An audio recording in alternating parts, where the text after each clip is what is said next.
Afternoon.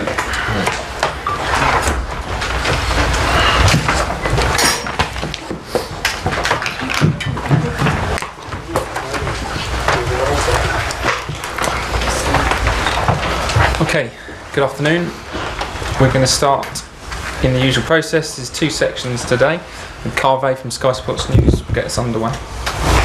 Frank, first of all, what's the latest injury news? Is Jolo going to be fit for tomorrow?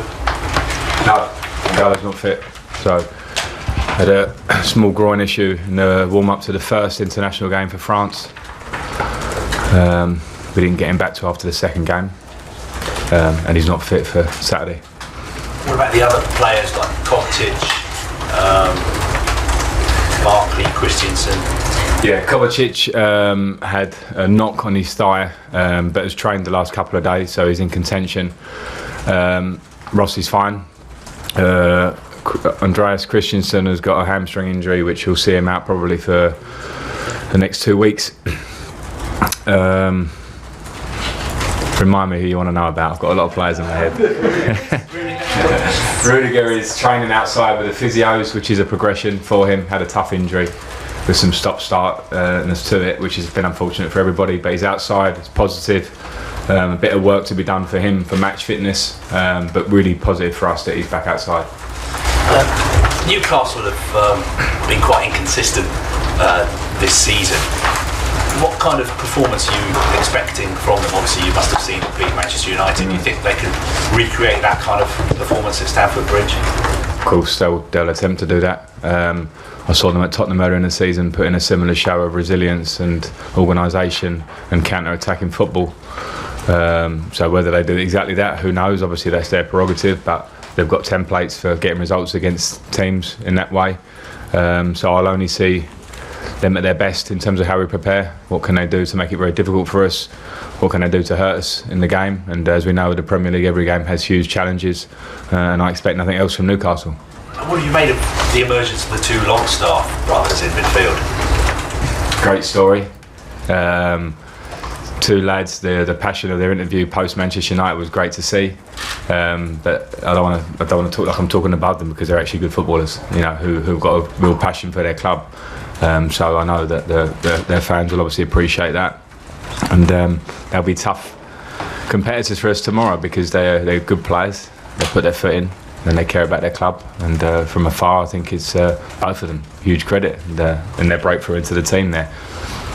I want to ask you as well about what happened in Bulgaria this week. I think the last time England played in Bulgaria, 2011, you played in that game, and 3 England players were racially abused back then. You must have watched the game on Monday night. What did you make of what you saw? Yeah, I kind of remember the game. I think I might have been on the bench. I seem to feel like I was on the bench for the game. Maybe came on, but you know, I travelled with England in Europe, in certain parts of Europe, and felt what we all felt, and maybe didn't speak about enough. And I think the big progression of Monday night, and the positive, if you're going to try and take positives out, is where we've got to now, where I think the governing body and the organisations now have to make a big step. I don't think it should be relied on for individual players to be making steps. I think the people in charge, firstly, and then the collective nature of how England dealt with it, from manager through staff through players, was something really good to see. And it's not the end of the story, but I think it shows that we are moving in the right direction, and it must carry on. Have you spoken to the Chelsea players who were away with England last week? Yeah, I have, and there's not much to say. I spoke with them, asked them how it was. They answered. There wasn't anything too dramatic. No big story to tell you. They're strong boys. Some of them, we know Tammy recently has suffered on this front in a different degree, and they know I'm there to support them. Simple as that. Okay. John, how big a learning curve will it be for your younger players? Obviously the game in the Czech Republic wasn't easy, and then obviously what happened in Bulgaria. Yeah, a learning curve in all senses. You know, I think if we want to talk about racism, discrimination, yes, that's obviously a big learning curve for players, but travelling in Europe brings up lots of difficulties. I'm talking about game now, and talking, I suppose, when you look at Mason's debut, he was trying everything to get in the game, and sometimes I played them, and I said that to him after. A lot of my caps would have felt like how he felt in that first one, and you have to give everything, which Mason always will. He's got a huge career ahead of him for Chelsea and England, but yeah, it's a great experience for them to feel tough matches on the pitch and tough environments off it. With Mason, do you see a lot of you in Mason Mount when you were a younger player? Not really. Only in the casual statement. He's an attacking midfield player, wants to score, wants to assist, and I love his work ethic, and I try to have those things. But I think we did have different styles to say. You mentioned that N'Golo Kante didn't come back to you until after the second game. Is that disappointing, a bit frustrating? Well, I think before the international break, I know Didier Deschamps mentioned in jest a little bit about Oli Giroud, and that was obviously quite light-hearted, and I get it. We all have our selection problems, and he had his in the 2 games himself. But the Kante one was not a laughing matter, because we communicated before the last international break, because he was injured, so couldn't go. So let's think of what benefits the player. He didn't go. We both agreed on that. So that's how things should work. And after the first game, when he pulled out, he then had a fitness test the day before the second game. Clear that he couldn't play. He then sat on the bench on the evening of the game. So that's not communication. So it's not such a laughing matter, I suppose. And it's more for Kante himself, because he's not an inexperienced player. He's been around the block. He's won World Cups. He's been a fantastic player. So I think that could have been handled better for sure. Have you spoken to them about the situation? No, there was our doctors were speaking, and there was some time where things weren't coming back to us as I'd expect them to come back. That's what I mean about communication. So even though we joked about the communication from the time before, that was much better to deal with it as opposed to not. So we got a player back a bit later.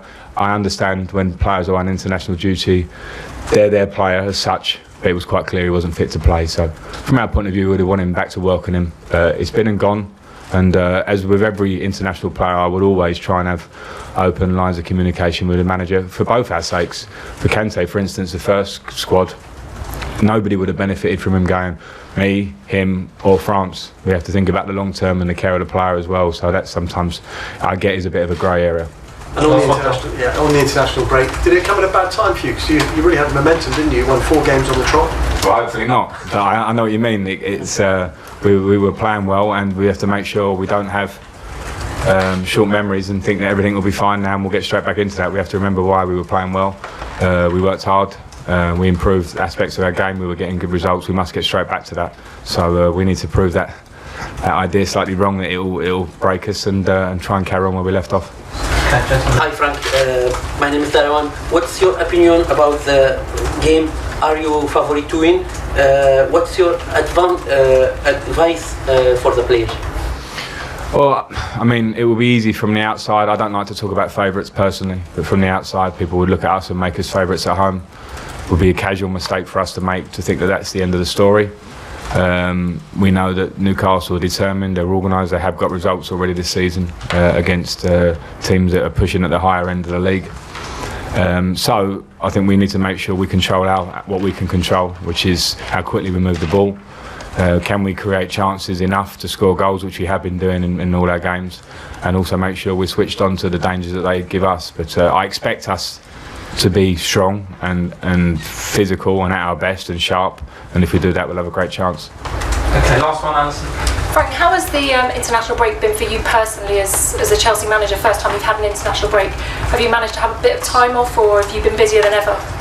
No, I did. I took some time I stayed in London, but I spent some time doing the basics. I feel like I live here sometimes, so it's nice to take a few days with my girls, the 3 daughters, and obviously my wife, and do some normal things like shopping and stuff that you don't get to do when you're sometimes in this game, and that was quite refreshing. But we work amongst that, so it was a bit of a mixed bag really, but I think it was nice. We're chomping at the bit, I am, to get back to it now after the break. Okay, hang on, we've got to move on. Sorry Alison, last quick one, Alistair. Frank, this week there's been some stats out saying that English under 21 playing time has increased to best level since for 12 seasons. Also, academy players are getting more time this season than they have for 8 seasons. I just wanted to know whether that pleased you, and also why it mattered, both from your perspective and also maybe from a Chelsea fan's perspective as well. It pleases me obviously, because they're competing and playing at a high level in the first team now, the young players. It pleases me for the academy because they're getting recognition for their work. But there is a small point on this one, and I get asked a lot, and I hear a lot that it was the only way it was going to be this year. It's a perfect storm. The players had to play. That's not true. To look at it that way would be a disservice to the competition which I've got in the squad. Be a disservice to Oli Giroud and Batshuayi. Would be a disservice to Kovacic and Ross Barkley. Would be a disservice to the centre backs we've got. These young boys are contesting, and they need to prove how they train that they can play in the team. And then it's my choice. So I think they've proved it on merit. To give me the chance to choose them, and then they need to prove it week in, week out. So it's a good story, great for us, and that they're competing within the squad to get their place. And again, the main thing for me, the happiness, is that having been at Chelsea a long time, seen the academy work, and not seen enough young boys come through, now we are. So let's continue with that. Okay, cameras off, please. Next section.